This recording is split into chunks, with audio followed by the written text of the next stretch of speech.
अब इंट्रोडक्शन लेते हैं कि बेसिकली क्वालिटी का मेन पर्पस है क्या या क्वालिटी है क्या।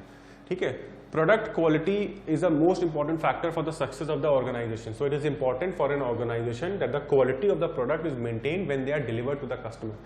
जब हम कोई भी प्रोडक्ट बनाते हैं, ठीक है, हमने कोई भी प्रोडक्ट इस मैन्युफैक्चरिंग हब में बनाया, यहां से हमने रॉ मटेरियल लिया, ये रॉ मटेरियल है, यहां से हमने प्रोडक्ट को, ये फाइनल प्रोडक्ट है, निकला, इसको डिस्पैच किया गया।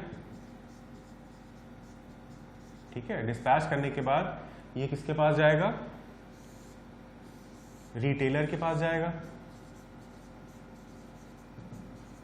ठीक है, और रिटेलर से किसके पास आएगा? हम कस्टमर के पास। ठीक है, कस्टमर के पास। इतना सारा प्रोसेस है।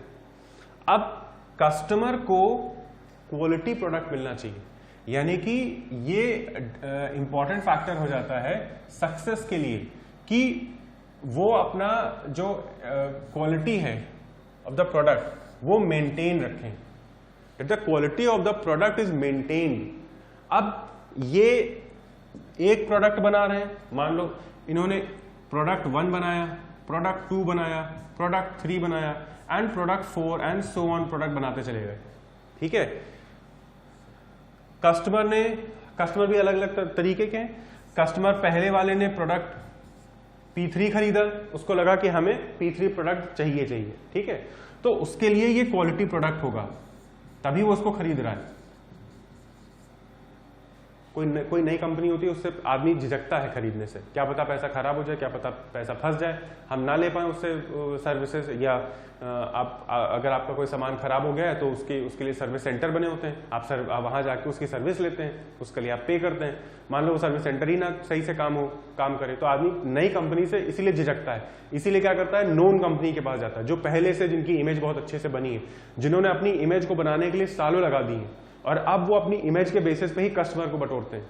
ठीक है, इसी तरीके से कस्टमर 2 है, उसने मान लो P1 प्रोडक्ट खरीदा, ये भी क्वालिटी प्रोडक्ट है। ठीक, लेकिन ये पहला कस्टमर और दूसरा कस्टमर, मान लो 100वां कस्टमर आया, उसने भी P3 खरीदा। अब जो क्वालिटी यहां मेंटेन थी, यानी कि मान लो क्वालिटी Q है, ठीक है, तो इसकी भी क्वालिटी Q होनी चाहिए, समझना इस चीज को। इसी तरीके से मान लो कोई 200वां कस्टमर आया और उसने P1 खरीदा, कोई प्रोडक्ट P1 था वो खरीदा, उसकी भी क्वालिटी Q ही होनी चाहिए, सेम मेंटेन होनी चाहिए। तो इसके लिए हमें बहुत ज्यादा क्वालिटी इंस्पेक्शन के ऊपर बहुत ज्यादा डिपेंडेंसी देनी पड़ती है, डिपेंडेंट हो जाते हैं। और इंस्पेक्शन भी ऐसा नहीं कि हमने फाइनल प्रोडक्ट को इंस्पेक्ट कर लिया कि सामान यहां से बन के निकला, बस हमने इंस्पेक्शन यहां किया, नहीं, यहां इंस्पेक्शन नहीं करना है, इंस्पेक्शन यहां भी करना है, इंस्पेक्शन यहां भी करना है, इंस्पेक्शन यहां भी करना है, और इंस्पेक्शन डिस्पैच में भी करना है। यहां से लेकर यहां तक का सारा काम कंपनी का है। उसके बाद जैसे ही रिटेलर के पास आता है उसका काम खत्म। ठीक, अब अगर कुछ भी खराबी होती है तो वो डायरेक्ट कस्टमर यहां से उसको सर्विस प्रोवाइडर के पास जाएगा और सर्विस उसकी लेगा। ठीक, तो ये तो हमारा एक हल्का सा स्ट्रक्चर था कि किस तरीके से हमें समझना है कि हम अपने क्वालिटी को कैसे मेंटेन करके रखें। मेंटेनेंस बहुत इंपॉर्टेंट है। ठीक, इसके बाद आता है हमारा भाई मिस्टेक्स। जाहिर सी बातें होती है, किसी भी मैन्युफैक्चरिंग हब में मशीनरी होती है, मशीन्स होती हैं, उनको चलाने वाले मैन होते हैं। ये मैन्युफैक्चरिंग कंपनी है, ठीक है, ये मैन्युफैक्चरिंग कंपनी है। इस मैन्युफैक्चरिंग कंपनी में मशीनरी और मैन दोनों इंपॉर्टेंट होते हैं, और इन दोनों से कभी ना कभी गलती होती है। मैन कभी ना कभी मिस्टेक्स करते हैं, बाय द एम्प्लॉइज कभी ना कभी मिस्टेक करते हैं मटेरियल को हैंडल करने में या मटेरियल को निकालने में देरी हो गए, क्योंकि भाई आदमी तो है, कभी कभी थक जाते हैं, कभी परेशान हो जाते हैं, कभी कोई एकदम से स्टेप भूल गए कि इसके बाद क्या करना है, वो रैंडम है, कभी भी कुछ भी हो सकता है। उसके लिए हम कभी प्रिपेयर नहीं हो सकते हैं कि कोई गलती किसी आदमी ने कर दी तो उसके लिए हम पहले से प्रिपेयर हो जाएं कि वो इसने ये गलती करी, ठीक है। पर इंस्पेक्शन में ये गलतियां भी ध्यान में रखी जाती हैं कि गलतियां कितने टाइप की होती हैं जो इंसान कर सकता है, जिनके कारणों से कुछ प्रॉब्लम क्रिएट हो सकती है, वो सारी गलतियां ध्यान में रखी जाती हैं। और अगर कोई गलती नंबर 3 बीच में आ गई तो उसका सोल्यूशन ये है, या गलती नंबर 5 करी किसी आदमी ने तो उसका सोल्यूशन ये है, ये भी ध्यान में रखा जाता है, क्योंकि उससे मैन्युफैक्चरिंग में ही सबसे ज्यादा प्रॉब्लम होती है। क्योंकि अगर कोई किसी के कारण से प्रॉब्लम क्रिएट हो गई तो मैन्युफैक्चरिंग में दिक्कत आ जाएगी, और मैन्युफैक्चरिंग में दिक्कत आ गई यानी कि इसमें डिले हो गया, इसमें डिले हो गया। डिले का मतलब जो एक टाइम पीरियड हमने डिसाइड किया था वो इस गलती के कारण, जो यहां गलती हुई है उसके कारण से और देर हो जाएगी, और देर से सामान बनेगा, और देर से डिस्पैच होगा, देर से डिलीवर होगा, कस्टमर नाराज होगा। और कस्टमर का मतलब ये नहीं कि हम इंडिविजुअल, कोई भी मैन्युफैक्चरिंग कंपनी होती है तो उनके कस्टमर बड़े बड़े भी होते हैं। जैसे मान लो कोई पेप्सी कोला कंपनी है तो उनके कस्टमर बड़े बड़े हैं, मॉल हैं, रेस्टोरेंट हैं, इनमें सबसे ज्यादा जाता है। और छोटे छोटे रिटेलर तो ऐसे नॉर्मल से हैं, हाँ डिस्ट्रीब्यूटर हैं, उन्होंने खरीद लिया और फिर उन्होंने अलग अलग रिटेलर्स को बेच दिया। लेकिन ऐसे बड़े बड़े मॉल्स, सिनेमा हॉल, पीवीआर, इन सब में इनका सबसे बड़ा कंसाइनमेंट जाता है। जैसे आप बिग बाजार जाते हैं, बिग बाजार में आपने देखा होगा कितनी सारी कोल्ड ड्रिंक्स लगी होती हैं, सब कस्टमर हैं बिग बाजार। अब बिग बाजार का अपना एक कस्टमर है जो हम खरीदने जाते हैं, ठीक है। तो अगर वो यहाँ गलती हुई तो यहाँ डिले होगा, डिले हुआ तो कस्टमर नाराज होगा कि हमें सही से सामान नहीं मिला, टाइम पे सामान नहीं मिला, क्योंकि जो उनका कस्टमर होगा मतलब हम, वो कहीं और चले जाएंगे सामान लेने के लिए। लॉस किसका होगा? उस पर्टिकुलर कस्टमर का जो इनका है, ठीक। तो इसलिए मिस्टेक्स बाय द एम्प्लॉयज या breakdown of the machine.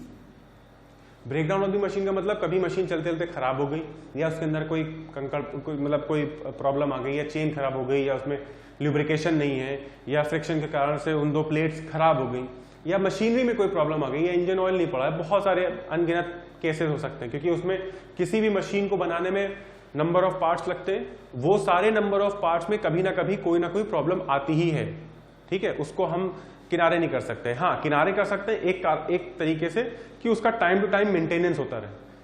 Time to time maintenance के लिए जो पर्टिकुलर मशीनरी जो कंपनी बनाती है वो उसके मेंटेनेंस का टाइम भी फिक्स करके रखती है कि हर 6 महीने बाद इसका मेंटेनेंस होना है, हर 6 महीने बाद इसका ऑयल बदलना है, हर 6 महीने बाद इसके अंदर ल्यूब्रिकेशन करना है, हर 6 महीने बाद इसकी चेन बदलनी है। ये कंपनी पहले से डिसाइड कर देती है कि एक दिन आपको देना है और इसको दोबारा से रीअसेंबल करना है और एकदम अच्छे से ल्यूब्रिकेट करके इसको आगे बढ़ाना है मशीनरी को, ताकि आगे आने वाले 6 महीने कभी परेशानी ना हो। लेकिन अगर आप नहीं कराते तो वो आगे चल के कभी एक छोटी सी परेशानी भी बड़ी परेशानी बन जाती है, यानी कि एक छोटा सा फॉल्ट भी बड़ा फॉल्ट हो जाता है उस पर्टिकुलर कंपनी के लिए। अब आदमी बुलाएंगे, फिर उसमें टाइम लगेगा, कितना कंपोनेंट लगेगा, कितने उसमें पार्ट्स लगेंगे एक्स्ट्रा, जो भी एक्स्ट्रा एक पार्ट खराब हुआ तो वो शायद किसी और से जुड़ा हो तो वो पार्ट भी खराब हो गया हो, या कोई और पार्ट भी खराब हो गया हो। तो इस तरीके से एक चेन बन जाती है खराब होने की। फिर हम सारा पार्ट चेंज करेंगे। अब चेंज हो तो रही है, लेकिन इसमें लॉस किसका हो रहा है? कंपनी का, कि उसने 6 महीने पे मेंटेनेंस नहीं कराई, इसलिए वो खराब हो गई। अब 1 दिन 2 दिन, जहां 1 दिन लगना था वहां 2-3 दिन लग गए उसको ठीक होने में, इंजीनियर बुलाया गया। तो ये सारी चीजें हमें बहुत ध्यान में रखनी पड़ती हैं कि अगर मशीनरी खराब हुई या आदमी से गलती हुई तो उसका ऑल्टरनेटिव क्या हो सकता है। इसका मतलब यह है कि हमें सिंपल लगातार काम करते रहना चाहिए। इसीलिए आपने देखा होगा तो ये इनके कारण से, इन लोगों की मशीन के कारण से और एम्प्लॉय के कारण से जो गलतियां होती हैं उसमें क्या होता है, डीस्टेबलाइज हो जाता है हमारा प्रोडक्शन। जो प्रोडक्शन प्रोसेस है वो डीस्टेबलाइज हो जाता है। डीस्टेबलाइज का मतलब तो समझते होंगे ना, जैसे स्टडी एक कंटिन्यूअस प्रोसेस में चलता रहता है। कंटिन्यूअस प्रोसेस का मतलब हुआ कि कहीं कोई बाधा नहीं आई, प्रोडक्शन में आराम से चल रहा है, कहीं कोई बाधा नहीं आई। पहले प्रोसेस के बाद दूसरा प्रोसेस, तीसरा प्रोसेस, चौथा, 5वां, 8वां, 10वां और फाइनल प्रोडक्ट। ऐसा रोज लगातार 24 घंटे काम चल रहा है। लेकिन अगर इनके कारण से प्रॉब्लम आ जाती है तो वो डीस्टेबलाइज हो जाता है, यानी कि अब हमें कहीं ना कहीं काम रोकना पड़ेगा। और काम रोकने का मतलब हो जाता है कि हम अपने प्रोडक्शन को रोक रहे हैं। 1 मिनट का भी जो डिले होता है वो आगे आने वाले 5 मिनट के बराबर होता है, और 5 मिनट उसके आगे आने वाले 1 घंटे के बराबर होता है। और 1 घंटे में हम कितना बना सकते थे प्रोडक्ट, इसकी भी जानकारी सबको होती है कि वो एक मिनट की गलती, 5 मिनट की गलती और 1 घंटे की गलती, कितने नंबर ऑफ प्रोडक्ट को हम बना सकते थे। मान लो 1 घंटे में हम 5 प्रोडक्ट बनाते हैं जिसकी कीमत 10,000 है, तो अगर हमने 1 मिनट की देरी करी, वो आगे आने वाले प्रोसेस में 5 मिनट की देरी करेगा और आगे आने वाले प्रोसेस में 1 घंटे की देरी करेगा, तो हमने 10,000 का लॉस कर दिया सिर्फ 1 मिनट के कारण। तो अब ये हमारी जिम्मेदारी बनती है कि वो 1 मिनट का भी लॉस ना हो पाए। इसीलिए ये मैन्युफैक्चरिंग कंपनीज अब करती क्या है, एम्प्लॉयज को कम कर रही हैं, और सबसे ज्यादा किस पे जोर दे रही हैं, ऑटोमेशन पे। ऑटोमेशन का मतलब क्या हुआ, जितनी भी मशीनरी होगी वो ऑटोमेटिक होगी, लेकिन उनको परफॉर्म करने वाले हम कुछ एम्प्लॉयज को रख सकते हैं जिनका काम सिर्फ उसमें प्रोग्रामिंग करना और प्रोग्रामिंग करके उसके अंदर फीड कर देना, फिर वो लगातार कंटिन्यूअस वे में जो भी प्रोडक्ट चाहिए होगा वो प्रोड्यूस करती जाएगी। ठीक, तो अब कंपनियां इसकी तरफ ज्यादा भाग रही हैं क्योंकि डीस्टेबलाइज होने लगता है प्रोडक्शन, और जब प्रोडक्शन डीस्टेबलाइज होता है तो हमारा लॉस होने लगता है, मतलब कंपनी का लॉस होने लगता है। ठीक है, which in which does not meet with the requirements specified. ठीक, आप समझ गए होंगे इसको। Hence, there comes the necessity of inspection and testing so as to ensure that the products delivered to the customer are complying with the specifications as required by the customer. जो specification customer के द्वारा हमें मिली है, जो specification customer के द्वारा हमें दी गई है, वो बाकायदा उसको मिलती रहनी चाहिए, यानी कि वो पर्टिकुलर चीज जो कस्टमर ने खुद सुझाई है कि मुझे ये सारी चीजें चाहिए उस पर्टिकुलर प्रोडक्ट में, तो ये हमारे लिए इंपॉर्टेंट हो जाता है कि वो सारी चीजें उस कस्टमर को मिले। ठीक है, अब इनके कारण से प्रोडक्शन हमारा डीस्टेबलाइज हो रहा है, प्रोडक्शन में कमी आ रही है, इसीलिए इंस्पेक्शन और टेस्टिंग को आगे बुलाया गया। फोर्ड कंपनी ने जब बहुत पहले 1940s में उनकी एक कार का अपना एक वर्जन था, वो वर्जन जब बाहर निकाला तो जाहिर सी बात है उस पर्टिकुलर वर्जन में कोई ना कोई प्रॉब्लम आने लगी, मतलब कुछ स्टीयरिंग में कुछ प्रॉब्लम थी और उसके एक्सेलरेशन में कोई प्रॉब्लम थी, तो उनको तब समझ नहीं आया। जब कंप्लेन आने लगी कस्टमर्स की तरफ से, कस्टमर कौन हुए, जो जिन्होंने गाड़ी खरीदी, उनकी तरफ से जब कंप्लेन, वो महंगी गाड़ी थी, जब महंगी गाड़ी की कंप्लेन आती है तो जाहिर सी बात है जो महंगा कस्टमर होता है ऑल ओवर द वर्ल्ड, वो सबसे ज्यादा पहले देखता है कि किस गाड़ी में क्या कमी है, और महंगे कस्टमर को देखता हुआ जो नॉर्मल इकोनॉमी कस्टमर होता है वो भी देखता है कि अरे अगर बड़ा आदमी नहीं ले रहा उस कार को तो हम उस कंपनी की कार को क्यों खरीदें, क्योंकि उसकी बड़ी कार खराब है तो हम छोटी कार क्यों खरीदें। तो इसलिए फोर्ड कंपनी ने जितनी कारें थी, जितनी उन्होंने अपने एरिया में बेची थी, सबको बुला के उसको ठीक किया। 6 महीने लगे उसको ठीक करने में, उस पर्टिकुलर फॉल्ट को ढूंढने में।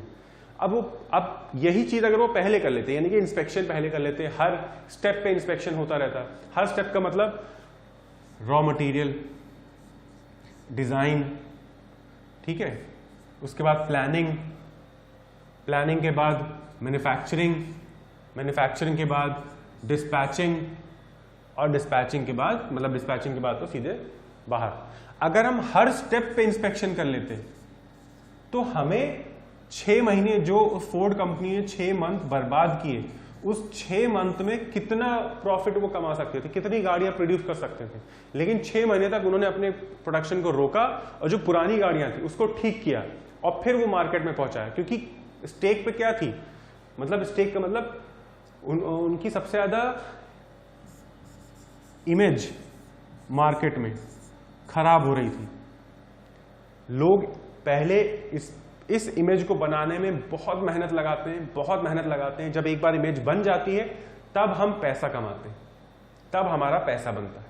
तो उन्होंने एक टाइम पे अपनी इमेज बहुत बना ली पूरे मार्केट में, रेसिंग करके, रेसिंग कार्स बना के, महंगी गाड़ियां बना करके, ठीक है, क्योंकि उनका सामना बेंज मोटर्स से था, मर्सिडीज से था, बहुत अलग अलग वेरिएंट्स थे। तो इस तरीके से अब सोचो 6 महीने तक उन्होंने प्रोडक्शन रोका तो उनको कितना लॉस हुआ होगा। सिर्फ क्या नहीं कराया था उन्होंने, इंस्पेक्शन। और उन्होंने इंस्पेक्शन कहाँ कराया था, यहाँ पे जो ये मैन्युफैक्चरिंग हो गई, इस मैन्युफैक्चरिंग के बाद ये हमारा फाइनल प्रोडक्ट है, ये फाइनल प्रोडक्ट, ये फाइनल प्रोडक्ट के बाद हमारा डिस्पैचिंग। अब इस फाइनल प्रोडक्ट में उन्होंने कहा बस इस पे इंस्पेक्शन करो और काम खत्म। सिर्फ उन्होंने यहां इंस्पेक्शन कराया, बस यहां इंस्पेक्शन कराने का मतलब परफॉर्मेंस, पहली बार में उसने जो परफॉर्मेंस दी वो अच्छी हुई, हमने गाड़ी को आगे निकाल दिया, कस्टमर को बेच दी।